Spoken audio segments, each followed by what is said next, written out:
आदिवासियों पे, दलितों पे, पिछड़ों पे, सिखों पे, जैनों पे, बौद्धिस्टों पे जिनके ऊपर ये किताब लिखी गई, जंग आजादी और मुसलमान भाइयों पर जो अत्याचार हो रहा है, ये सरकारें रोकने में कामयाब क्यों नहीं हो रही? कानून व्यवस्था दम तोड़ चुकी है। नेपाल जैसा आक्रोश भारत की जनता में है, उत्तर प्रदेश में तो बहुत बुरा हाल है। तो हमारी सरकारों को चाहिए कि वो संज्ञान ले, और जिस तरह के उसके बाद लोगों में आक्रोश पैदा हो, कैसे फर्क करेगा? नेपाल जैसा मुल्क था तो ऐसा क्यों बना? क्योंकि लोगों का कानून व्यवस्था पर सरकार को विश्वास है। और ऐलानियों के नाम ये तो कहते हैं कानून का राज, और मैं कहता हूँ जनता का राज आएगा उत्तर प्रदेश में। इस दिन कमान आजाद समाज पार्टी चुनाव ईमेल के जरिए होना चाहिए या बैलेट पेपर के जरिए?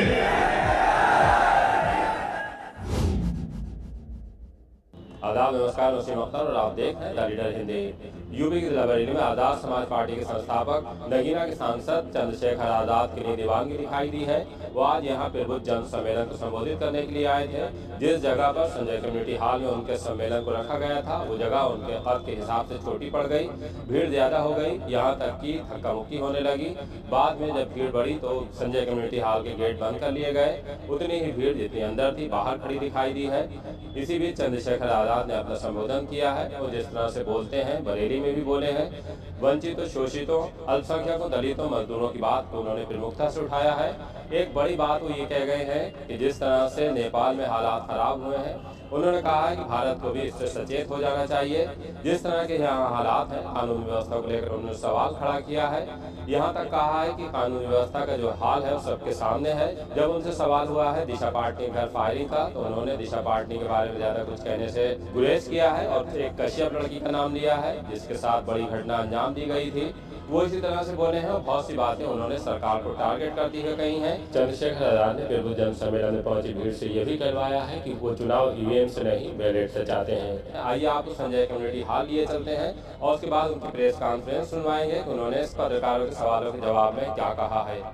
सरकार के एनडीए की सरकार के मंत्री से सवाल पूछने का काम किया और उसका मंत्री जी ने, उनके लोगों ने उसका नाक तोड़ दिया।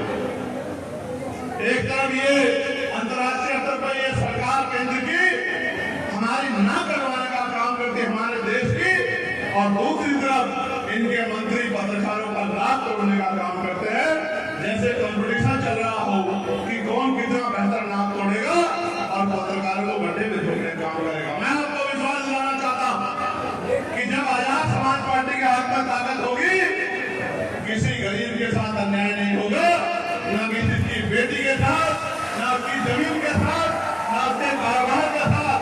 और ऐलानियों के नाम, दोबारा सुनो, ऐलानियों के नाम ये तो कहते हैं कानून का राज, और मैं कहता हूं जनता का राज आएगा उत्तर प्रदेश में। इस दिन कमान आजाद समाज पार्टी के हाथ में। कैसा राज? जैसे फैजाज साहब ने कहा था कि रात को 12 बजे भी बेटियां कई किलोमीटर तक अकेले पैदल घूम के आ जाएंगी और सुरक्षित आ जाएंगी। ऐसा राज आएगा कि बहन बेटियों की इज्जत की रक्षा होगी और उनको सशक्त किया जाएगा कि वो इतनी जेब में उनका पैसा हो कि वो अच्छा जीवन जी सके और अपने सपनों को पूरा कर सके। और इसी बीच में मुझे ये भी कहना है, यहाँ महिलाएं बड़ी संख्या में इधर बैठी हैं। मैं आपसे पूछना चाहता हूँ, हम बहुजन समाज को मानने वाले लोग हैं, आप ये बताओ क्या पिछड़े वर्ग के लोगों को जिनकी जनसंख्या 1931 में 52% थी, क्या 52% आरक्षण मिलना चाहिए नहीं मिलना चाहिए? दोनों हाथ पर बताओ जोर से। बहुत शानदार बात। और संविधान से जिस तरह का खतरा मंडरा रहा, हालांकि ये बहुत इंपॉर्टेंट बात आपको समझनी है कि आज हम लोग सुरक्षित हैं तो वो भारतीय संविधान की वजह से है, क्योंकि संविधान हर नागरिक को स्वाभिमान सम्मान से जीवन जीने की इजाजत देता है, उसके अधिकारों का संरक्षण करता है। ये संविधान है जिसकी वजह से मेरे जैसे प्राइमरी स्कूल के हेडमास्टर का बेटा आज लोकसभा का देश की सबसे बड़ी पंचायत का मेंबर है।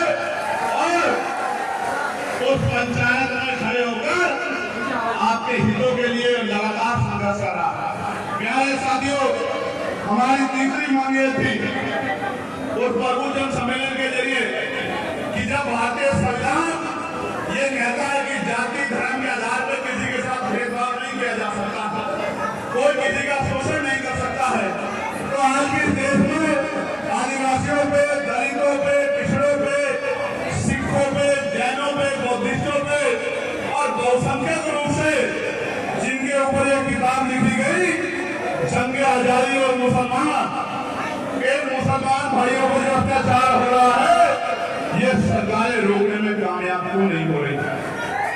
इसका जवाब भी हम मांगने के लिए प्रबुद्धन सम्मेलन कर रहे हैं। सामान्य साथियों, आज इतनी बुरी हालत है, जो जमीनें मिली थी पहले, उन जमीनों को लगातार छीना जा रहा है, लोगों को मारा जा रहा है, हक अधिकार की बात करने वाले लोगों को जेलों में डाला जा रहा है। अगर कोई पत्रकार ईमानदारी से काम करता है तो न्यूज चैनल का मालिक अगले दिन उसको निकाल देता है, अगर वो सरकार के खिलाफ आवाज उठाता है। ये पत्रकार साथी भी इस बात को जानते हैं। आज देश में पत्रकारिता का भी गलत होता जा रहा है। तो आप यहाँ भी देख सकते हैं कि बड़े बड़े मेन स्ट्रीम मीडिया से ज्यादा आज नौजवानों ने, पढ़े लिखे लोगों ने अपने हाथ में माइक उठा लिया है और वो माइक उठा के गांव की खाटी पत्रकारिता, जिले शहरों की पत्रकारिता करने का काम कर रहे हैं।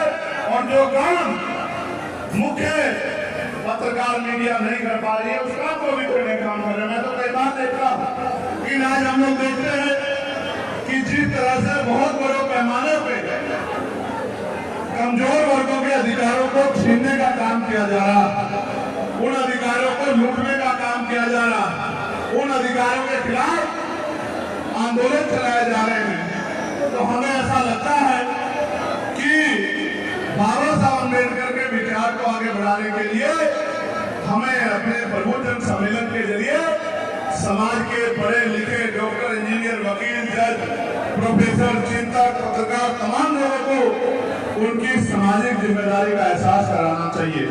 और जब हम उनकी सामाजिक जिम्मेदारी का एहसास कराएंगे और वो अपनी सामाजिक जिम्मेदारी को समझेंगे, तभी आने वाले समय में यह हकवंती समाज मुख्य धारा में आ पाएगा और अपनी गुलामी बेबसी की बेड़ियों को काटने का काम करेगा।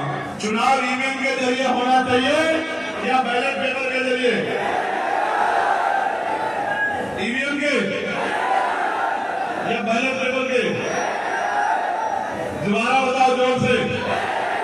उसको ऊपर भेज दो, गर्मी बहुत, उसको इधर भेज दो, उसको उसकी मां को बैठ जाएंगे, इधर भेज दो, भेज दो, पानी पिलाओ, चले जाओ। छोटा, बहुत छोटा। कोई पशु तस्कर किसी नौजवान की हत्या नहीं करता।